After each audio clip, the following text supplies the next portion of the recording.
Dominus vobiscum. Sequentia Sancti Evangelii secundum Lucam.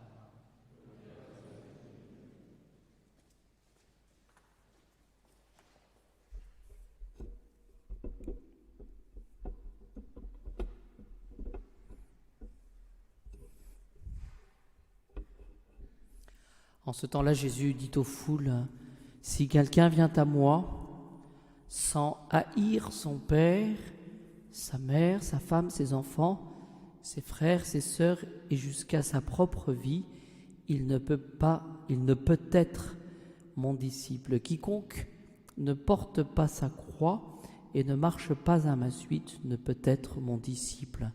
Qui de vous, en effet, s'il veut bâtir une tour, ne s'assied d'abord pour calculer la dépense et savoir s'il a de quoi aller jusqu'au bout. Autrement, s'il a posé les fondations et n'est pas capable d'achever, tous ceux qui le verront se mettront à le ridiculiser en disant « Voici un homme qui a commencé de bâtir et qui n'a pas pu achever. » Ou encore, quel est le roi qui, partant en guerre contre un autre roi, ne s'assied d'abord pour juger s'il est capable, avec 10 000 hommes, de s'opposer à celui qui vient à sa rencontre avec 20 000.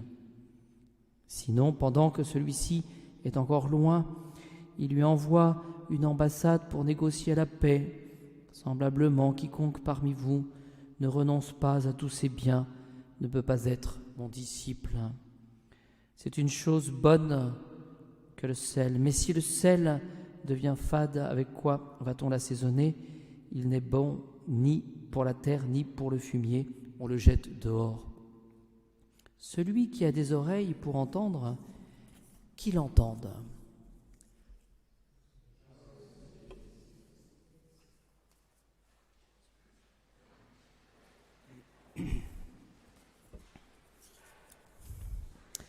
Une seule considération ce soir, ce passage de Saint Luc, chapitre 14, verset 26. « Si quelqu'un vient à moi sans haïr son père, sa mère, sa femme, ses enfants,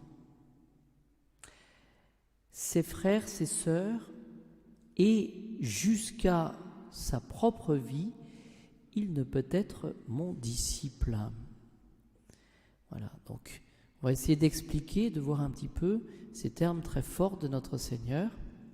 Si quelqu'un vient à moi sans haïr, est-ce que le Seigneur, finalement, nous prêche la haine?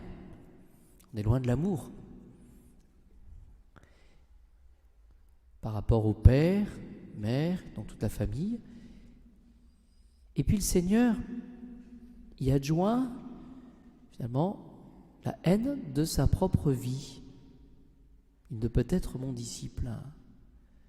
Voilà, finalement, ce que le Seigneur nous montre dans cet évangile, ce sont les conditions nécessaires, finalement, pour le suivre.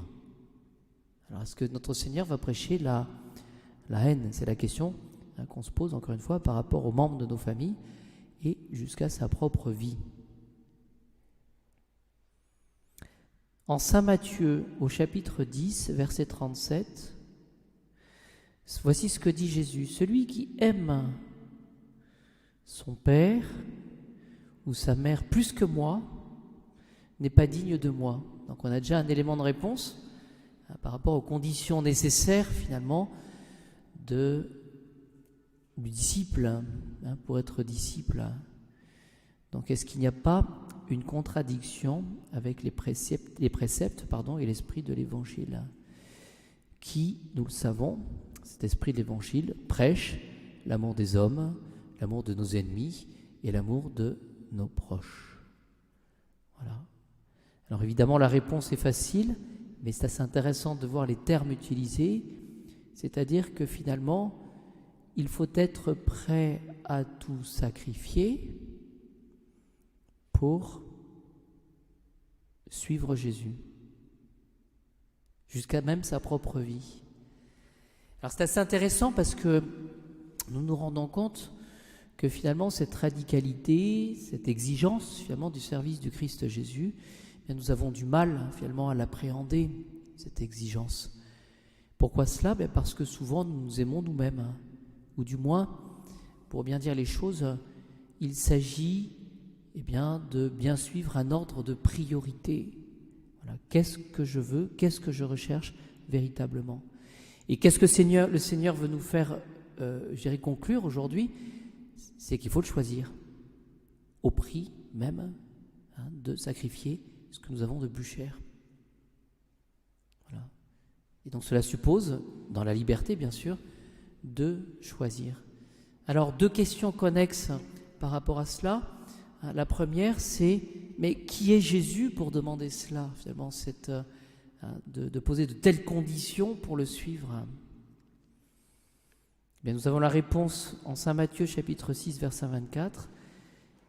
Jésus, finalement, c'est le Fils de Dieu, c'est le Sauveur, et qu'est-ce qu'il nous dit? Nul ne peut servir de maître. Car ou il haïra l'un et aimera l'autre, ou il s'attachera à l'un et méprisera l'autre. C'est-à-dire que finalement, on en revient toujours à la même idée.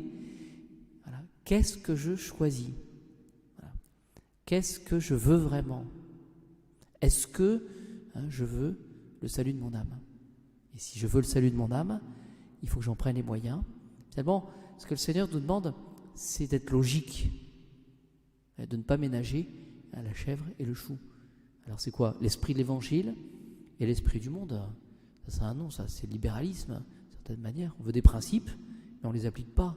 Ou on veut des principes qui soient en fonction de notre façon de voir les choses. Donc ça, c'est intéressant de se dire, mais qui est Dieu, qui est le Seigneur pour imposer cela?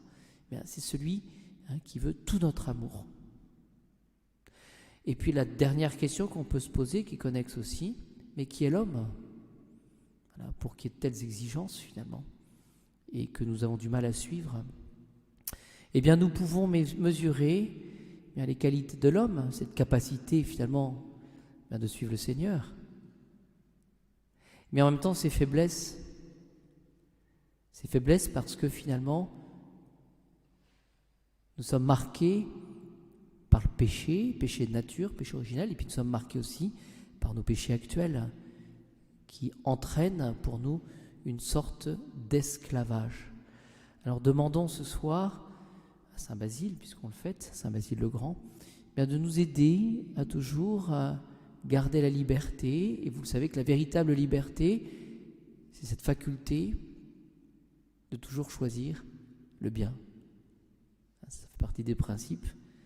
Choisir le mal n'est jamais une liberté, mais un esclavage. Donc il y a une question de choix, une question de priorité, et puis eu égard à la condition humaine et aux exigences du bon Dieu finalement qui nous aime, comment répondre à cet amour? Il faut pour chacun de nous cette humilité. Une âme humble, c'est une âme finalement qui sait ce qu'elle vaut et qui appelle cette grâce, cet amour du bon Dieu pour pouvoir justement l'aider à grandir.